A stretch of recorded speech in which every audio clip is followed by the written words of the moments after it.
आपका स्वागत है। आज मैं आपको 2005 की एक क्राइम थ्रिलर फिल्म दिखाऊंगा जिसका नाम है रिवॉल्वर। आगे स्पॉइलर है, सावधान रहें और अपना ख्याल रखें। 7 साल की कैद के बाद कॉकनी ज्वारी जेक ग्रीन आखिरकार जेल से रिहा हो गया। अपनी रिहाई के 2 साल बाद वह और उसका भाई बिली इलाके के सबसे महत्वपूर्ण कैसीनो में से एक में मालिक क्राइम बॉस डोरोथी माचा से बकाया पैसे वापस लेने के इरादे से जाते हैं। अपने अंगरक्षक पॉल की सलाह को अनदेखा करते हुए वह जेक को अपने निजी खेल में शामिल होने की अनुमति देता है। ऊपर जाते समय जेक अपने क्लॉस्ट्रोफोबिया के कारण लिफ्ट लेने से हिचकिचाता है, लेकिन अन्य अंगरक्षक उसे याद दिलाते हैं कि उन्हें 20 मंजिल चढ़ना है। इसलिए वह हार मान लेता है और घबराहट के दौरे से जूझते हुए लिफ्ट लेता है। जेक की पहली शर्त टेबल पर दूसरे खिलाड़ी के खिलाफ चिप टॉस पर होती है, जिसे वह हार जाता है, लेकिन यह जानबूझकर किया जाता है। वह माचा को झूठी सुरक्षा की भावना में बहला रहा है, इसलिए जब वह उसके साथ वही शर्त लगाता है तो वह जीत जाता है। इस बार बिली और जेक अपने बैग में नकदी भरकर कैसीनो से निकलने की जल्दी में है। बाहर निकलते समय उन्हें जैक ने रोका, जो उन्हें बताता है कि वे खतरे में हैं और वह जेक को अपना कार्ड देने से पहले उनकी मदद कर सकता है। इस बार जेक सीढ़ियों से जाने का फैसला करता है, लेकिन इससे पहले कि वह एक कदम भी नीचे जा पाता वह बेहोश हो जाता है और नीचे गिर जाता है, क्योंकि कार्ड में लिखा होता है लिफ्ट लें। जेक को अस्पताल ले जाया जाता है। माचा पॉल को अपनी चिंताएं बताता है। 7 साल जेल में रहने के बाद, खास तौर पर अपनी साली के साथ हुई घटना के बाद, जेक को बड़ा बदला लेना चाहिए। इसलिए माचा पॉल को आदेश देता है कि वह उससे छुटकारा पाने के लिए व्यवसाय में सबसे अच्छे हिटमैन को काम पर रखे। अस्पताल में जेक को बताया जाता है कि पहली नजर में ब्लैकआउट का कोई कारण नहीं पाया जा सकता है, इसलिए उसे घर जाकर आराम करना चाहिए। रक्त परीक्षण के परिणामों की प्रतीक्षा करते हुए बिली अपने घर चला जाता है, जबकि जेक सुरक्षा के लिए अंगरक्षकों को साथ ले जाता है। लेकिन जैसे ही वे पहुंचते हैं उन सभी को गोली मार दी जाती है। वह सिर्फ इसलिए बच निकलने में सफल हो जाता है क्योंकि उसे फर्श पर एक कार्ड मिलता है जिस पर लिखा होता है इसे उठाओ।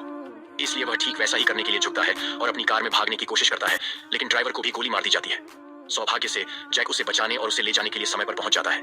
हिटमैन सॉर्टर समझ नहीं पाता कि वह कैसे चूक गया, क्योंकि वह कभी चूकता नहीं है और उसे लगता है कि किसी ने जेक को इस बारे में बता दिया होगा। हालांकि जब वह माचा को डांटता है तो वह उससे कहता है कि वह इसलिए चूक गया क्योंकि उसे बुरा लग रहा था। इस बीच जेक को अपने साथी एवी से मिलवाने ले जाता है, जिसने किसी तरह जेक की मेडिकल फाइल पर हाथ डाल दिया है। टेस्ट के नतीजे आ चुके हैं। जेक को एक दुर्लभ रक्त रोग है जिससे 3 दिनों के भीतर उसकी मौत हो जाएगी। पुरुषों ने जेक को 2 शर्तों के बदले अपनी सुरक्षा की पेशकश की, जो कि बातचीत योग्य नहीं है। उसे उन्हें अपना सारा पैसा देना होगा और वे जो भी मांगे वह करना होगा, जिसमें किसी भी सवाल का जवाब देना भी शामिल है। वे उसे निर्णय लेने के लिए 3 घंटे देते हैं, लेकिन जैस की बिना कुछ कहे चला जाता है क्योंकि उसे यकीन है कि वे उसे धोखा देने की कोशिश कर रहे हैं। अस्पताल में उसे जो परिणाम मिलते हैं वे वही होते हैं, लेकिन जैस्कियर को एक बार फिर लगता है कि लैब को जैक और ईवी ने भुगतान किया होगा। इसलिए वह अपने निजी डॉक्टर से दूसरी राय लेता है, जो उसे वही निदान देता है। उसे अपनी बंदूक से धमकाने के बाद यह सुनिश्चित करने के लिए कि उसे भी भुगतान नहीं किया जा रहा है। जेक स्वीकार करता है कि उसके पास कोई विकल्प नहीं है और बैंक से पैसे लेने के बाद वापस आकर स्वीकार करता है कि वह ठीक है। पुरुषों का सौदा। जब वे घूमने के लिए बाहर जाते हैं तो एवी अपने लोन शार्क के बारे में बताता है और यह जेक का पैसा होगा जिसे वे उधार देंगे। पैसे छोड़ने के लिए अपने पहले ग्राहक से मिलने के बाद एवी जेक से माचा के साथ अपने इतिहास के बारे में सब कुछ बताने की मांग करता है। माची के लिए 3 बहुत ही बेवकूफ आदमी काम करते थे, जिन्हें 3 एडीज कहा जाता था। उन्होंने एक बड़े खेल से पहले अपने कार्डमैन को खो दिया और जानते थे कि जेक एक अच्छा खिलाड़ी है, इसलिए उन्होंने उसे बदलने के लिए बुलाया। जेक मना करना चाहता था, लेकिन उन्होंने बिली के परिवार को धमकाया, इसलिए उसे उनकी रक्षा के लिए स्वीकार करना पड़ा। हालांकि खेल के दौरान मेज पर बैठे अन्य लोगों ने जेक और उसकी मां का अपमान करना शुरू कर दिया। जेक ने इसे स्वीकार नहीं किया, इसलिए उसने गोलीबारी शुरू कर दी। बिजली चली गई, पैसे गायब हो गए और अगली बात जो उसने देखी, किसी ने उसका नाम बताया और जेक को बोलने से रोकने के लिए पुलिस द्वारा पूछताछ की जा रही थी। उन्होंने उसकी भतीजी को धमकाया और गलती से उसकी भाभी को मार डाला जब उसने अपनी बेटी की रक्षा करने की कोशिश की। जेक ने पुलिस को यह नहीं बताया कि माचा ने खेलों का आयोजन किया था और उसे 7 साल के लिए जेल भेज दिया गया था। उस दौरान एडीज ने माचा को किसी तरह से परेशान किया, जिसके परिणाम स्वरूप उसने उन्हें कंक्रीट के रूप में इस्तेमाल किया। कई ग्राहकों से मिलने के बाद जेक को एक मोटल में रहने के लिए भेजता है। इस बीच माचा और पॉल अपराध सरगना सैम गोल्ड से मिलने जाते हैं, जिसे सभी अन्य अपराध मालिकों की तरह बनने वाला अंतिम व्यक्ति माना जाता है।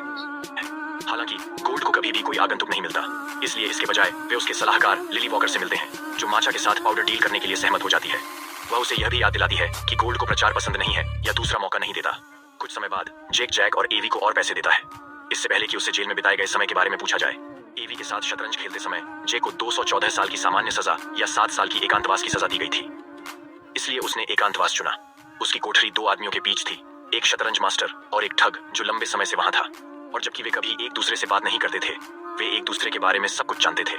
जेक की सजा के पहले 5 सालों के दौरान वे तीनों लाइब्रेरी की किताबों पर लिखे संदेश भेजकर संवाद करते थे, और इस तरह जेक ने दुनिया में कोई भी खेल जीतने का अपना फॉर्मूला सीखा। दोनों व्यक्ति जेल से भागने की योजना बना रहे थे और उन्होंने जेक को अपने साथ ले जाने का वादा किया था, लेकिन जब वे आखिरकार चले गए तो वे बिना कुछ कहे गायब हो गए और जेक को पीछे छोड़ गए। जब वह 2 साल बाद रिहा हुआ तो उसे पता चला कि उन 2 लोगों ने उसका सारा पैसा लूट लिया था और केवल एक नोट छोड़ा था जिसमें लिखा था, आप केवल एक होशियार प्रतिद्वंद्वी के साथ खेलकर ही होशियार बन सकते हैं। इसलिए जेकर ने विभिन्न कैसीनो में खुद को अमीर बनाने के लिए इस फॉर्मूले का इस्तेमाल करना शुरू कर दिया। जैसे जैसे दिन बीतते हैं, जेक विभिन्न ग्राहकों से मिलने और अपना पैसा देकर काम करना जारी रखता है। अगर वे पैसे नहीं देते हैं तो उसे उन्हें धमकाना भी चाहिए, लेकिन वह खुद को निर्दोष, हताश लोगों को चोट पहुंचाने के लिए नहीं ला सकता। इस बीच ईवी और जैक एक ट्रक के साथ दीवार के किनारे जंजीर से बंधे हुए हैं, इसलिए जब वे खींचते हैं तो वे उस दीवार को तोड़ देते हैं और दूसरी तरफ की तिजोरी चुरा लेते हैं। इस तिजोरी में वह पाउडर है जिसका वादा माचा ने लिली से किया था। इसलिए जब उसे पता चलता है कि उसे लूट लिया गया है तो वह पॉल को इसे सुलझाने के लिए भेजता है, चाहे इसके लिए कुछ भी करना पड़े। पॉल अपने प्रतिद्वंदी ट्रायड किंगपिन लॉर्ड जॉन से मिलने जाता है, जो उन्हें इतने कम समय में पाउडर उपलब्ध कराने के लिए सहमत होता है, लेकिन केवल एक अत्यधिक कीमत पर। जेक, जैक, एवी और उनकी टीम उस होटल में जाती है जहां एक्सचेंज होगा। वे दीवार में छेद करने के लिए गुंडों के बगल में एक कमरे में घुस जाते हैं और नींद की गैस इंजेक्ट करते हैं, जिससे माचा और जॉन के दोनों आदमी सो जाते हैं। फिर वे पैसे और पाउडर चुरा लेते हैं और ऐसा दिखावा करते हैं कि माचा ने जॉन को लूटा है, और इसके विपरीत कुछ समय बाद जेक को बिली का फोन आता है, जो उसे बताता है कि वह चारों ओर पूछताछ कर रहा था और उसे पता चला है कि जैक और एवी इतने खतरनाक हैं कि सोना भी उन्हें छू नहीं सकता, इसलिए जेक को वहां से निकल जाना चाहिए।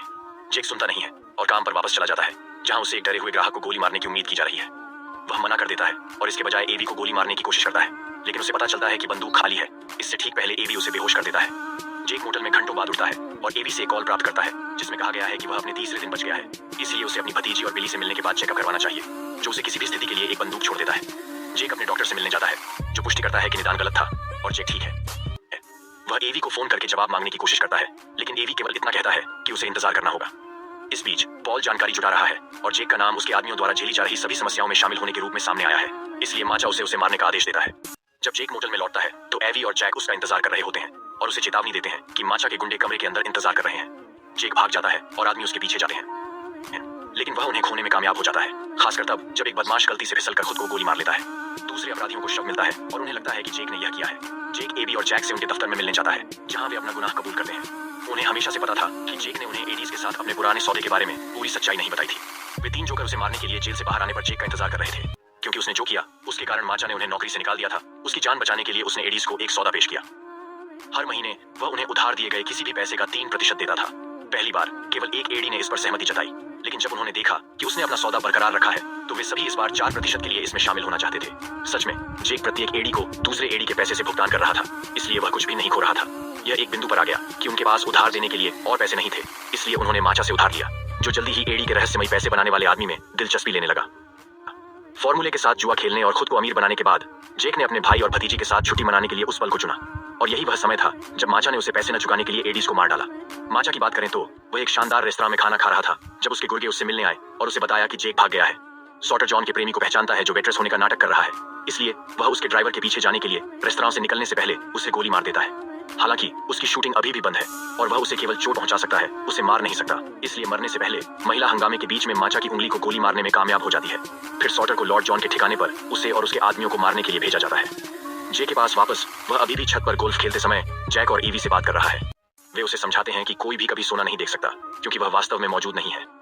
सिर्फ उन लोगों पर अधिकार है जो उसमें निवेश करते हैं, इसलिए जेक को जो करना चाहिए वह है उन नियमों को बदलना जो उसे नियंत्रित करने की अनुमति देते हैं। इसके बाद जेक बैंक से अपना बचा हुआ पैसा लेता है और माचा के बेडरूम में घुसने से पहले उसे दान कर देता है। अपने अहंकार का प्रतिनिधित्व करने वाली आवाजों से लड़ते हुए जेक माचा से उसके पैसे हड़पने के लिए माफी मांगता है, उसे श्रेष्ठ अपराध सरदार के रूप में स्वीकार करता है और उसे बताता है कि उसने एक बड़ा अपराध किया है। जाने से पहले अपने नाम पर दान करें। अपने डर का सामना करने के लिए जेक लिफ्ट लेता है, जो 13वीं मंजिल पर फंस जाती है। घबराहट के दौरे से लड़ते हुए उसके मन में एक बातचीत होती है जिसमें वह अपने अहंकार को खारिज कर देता है। अंततः एक स्वतंत्र व्यक्ति के रूप में खेल से बाहर निकल जाता है। एक बार जब लिफ्ट फिर से काम करना शुरू कर देती है तो जेक ग्राउंड फ्लोर पर पहुंचता है और माचा को बंदूक के साथ उसका इंतजार करते हुए पाता है।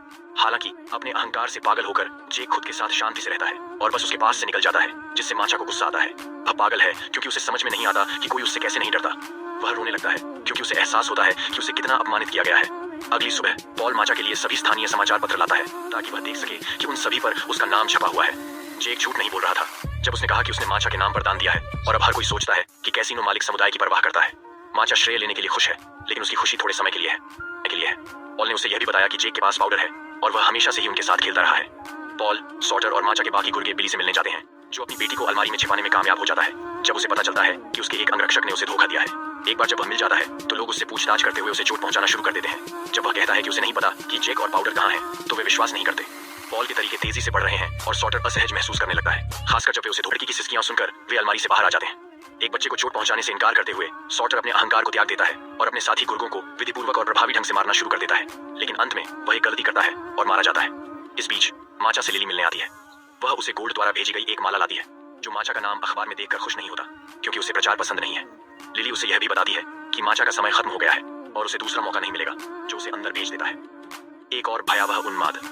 एवी और जैक जेक और पाउडर को माचा के कैसीनो में ले जाते हैं, जहां एवी अंततः जेक को शतरंज के खेल में हरा देता है और कहानी के अंतिम कुछ विवरणों को कबूल करता है।